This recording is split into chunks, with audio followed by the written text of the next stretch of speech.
Hello hi వెన్నెల news టీవీకి స్వాగతం. ఈరోజు మనం నల్లమాడ మండలం రాగానపల్లిలో ఉన్నాం. రాగానపల్లిలో ఇక్కడ ఒక రైతు ఉన్నారు. ఆయన ఒక సీమజాతి ఆవును పట్టుకొచ్చారు. ఈ సీమజాతి ఆవు ఎన్ని పాలు ఇస్తుంది, తర్వాత అది ఎట్లా ఉంది, వాళ్ళకు జీవనోపాధి అనేది అడిగి తెలుసుకుందాం. పెద్దప్ప, మీ పేరేంటి? నా పేరు మారప్ప. మారప్ప. మీరు ఎప్పటి నుంచి ఇక్కడ ఈ ఊర్లో నివసిస్తున్నారు? మేము చాలా వింటి చిన్నప్పటి నుంచి ఉన్నారు? చిన్నటి నుంచి ఇక్కడే ఉన్నాను. అవును. ఓకే. ఈ ఆవు ఇక్కడ, ఈ ఆవు దీన్ని ఏమంటారు అసలు? ఏ జాతి ఆవు ఇది? చీనావు, చీమావు అంటారు. సీమావు అంటారు. అంటే ఇప్పుడు మామూలు ఆవులకు దీనికి ఏమి తేడా? దానికి దీనికి తేడానే. పాలు బాగా ఇస్తాయి కాబట్టి అవి తక్కువ ఇస్తాయి. అవి తక్కువ. అవి ఎన్ని లీటర్లు ఇస్తాయి మామూలు ఆవులు? అవి మామూలు ఆవులు వచ్చేసి 4, 5 రోజుకి అంతే. ఈ ఆవు ఎంత ఇవి వచ్చేసి 12, 13 ఇస్తాయి. 12, 13 ఇస్తాయి. ఎక్కడి నుంచి పట్టుకొచ్చినారు ఈ ఆవును మీరు?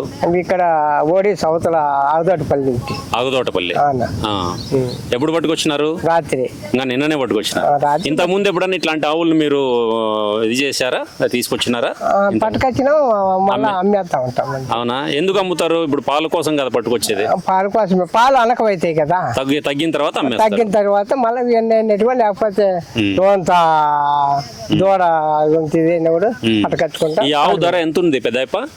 ఇది ఎంత పెట్టే మా కొడుకు తెలుసు, నాకు తెలియదు. అంటే ఎంత ఉండొచ్చు మీ అందాజ్, మీకు తెలిసి? అంటే మాకు 70 చిల్లర. ఇంకా 1,00,000 పైన కూడా ఉన్నాయి కదా? ఉన్నాయి 1,00,000 పైన కూడా ఉంటాయి. పైగా ఎన్ని లీటర్లు ఎక్కువ, అంటే ఎన్ని లీటర్లు ఇచ్చింది ఇట్లాంటి ఆవులు? అంటే ఇంకంతే 12, 13 ఆడికి లిమిట్ అంతే. మళ్ళీ ఎక్కువ వేయలేము. ఈ పాలన్నీ మీరు ఎక్కడ డైరీకి పోస్తారా? డైరీకే పోస్తాం. ఇప్పుడు మామూలుగా మీరు డైరీకే ఇస్తారు? డైరీకే వేస్తాం. డైరీలో ఎంత లీటర్ ఎంత తీసుకుంటారు? ఏమో నాకు అది కూడా తెలియదు. అవునా? బానే ఉందా డైరీ పాలు పోస్తుంటే? కొంచెం మీ ఉపాధి, మీ జీవనాధారం? పర్వాలేదు.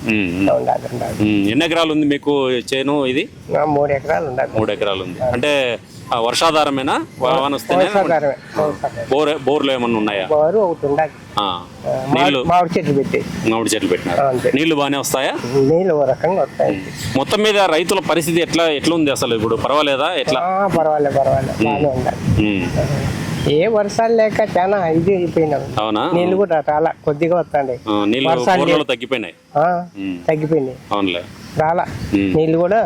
కొందరు ఏం పంట పెట్టినారు ఇప్పుడు? శనక్కాయ వేసినారు. బాగానే ఉందా శనక్కాయ?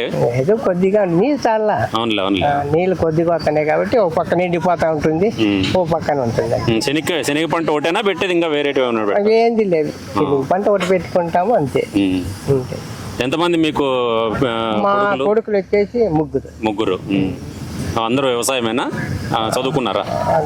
2 పిల్లలు ఉన్నాయి. గొర్రెలు దాంట్లో అందరూ? అంటే మీకు ఇప్పుడు గొర్రెలు, ఆవులు జీవనాధారం అంతేనా?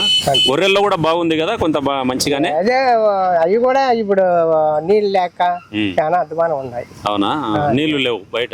బయట గడ్డి కొంత వాన పడితే, ఎంత వాన పడితేనే మనకు, వాన రాకపోతే ఇంకంతే. అవునులే. ఏం లేదు. అదే ఉండేది. ఇది ఈ ఆవుకు సంబంధించి ఆయన చెప్తున్నది ఏమంటే, ఈ హైబ్రిడ్ ఆవులు అంటే సీమజాతి ఆవులు కాబట్టి ఇవి ఎక్కువ పాలిస్తాయి. మామూలు ఆవులు అయితే చాలా తక్కువగానే ఇస్తాయి. ఇవన్నీ కూడా డైరీకి వేస్తాం మేము. తర్వాత వాళ్లకు కొన్ని గొర్రెలు, కొన్ని ఆవులు, వీటితో జీవనాధారం సాగిస్తున్నామని చెప్పి రైతు చెప్తున్నాడు. తర్వాత ఇక్కడ ఈ ఆవుకు ఇక్కడ పెద్దప్ప ఇది ఉంది, ఒకటి నంబర్ వేశారు ఇక్కడ. చూద్దాం రండి ఒకసారి. ఈ నంబరు, ఈ నంబరు ఇక్కడ చూడొచ్చు మనం. ఇక్కడ TSNIC 3283 ఇక్కడ చూడొచ్చు మనం. TSNIC 3283 ఈ నంబరు ఆవు చెవికి ఇది వేశారు. ఇది వెటర్నరీ డిపార్ట్మెంట్ వాళ్ళు వేస్తున్నారు. ఎందుకు వేశారంటే, ఈ ఆవు అనారోగ్యంతో కానీ ఏ విధంగా ఎక్కడైనా ప్రమాదాల్లో కానీ చనిపోతే ఈ ఆవుకు ఇన్సూరెన్స్ గవర్నమెంట్ ఇస్తుంది అనమాట. ఈ ఇన్సూరెన్స్ ఇస్తుంది కాబట్టి ఈ ప్రతి ఆవుకు ఇట్లాంటి డైరీకి పాలు పోసేటటువంటి ఆవులు ఏవైనా ఉన్నాయి, ఈ సీమజాతి ఆవులు ఇట్లాంటి వాటన్నిటికి కూడా వేస్తారు. మామూలు ఆవులకైతే వేయరు కదా అది. అదే ఈ కేవలం పాలు ఇచ్చి జీవనోపాధి కల్పించేటటువంటి ఆవులకు మాత్రమే ఇట్లా వేస్తారు. వెటర్నరీ డిపార్ట్మెంట్ వాళ్ళు వేశారు. ఇది మాత్రం చాలా అసలు రైతులకు చాలా మేలు జరుగుతుంది ఇది.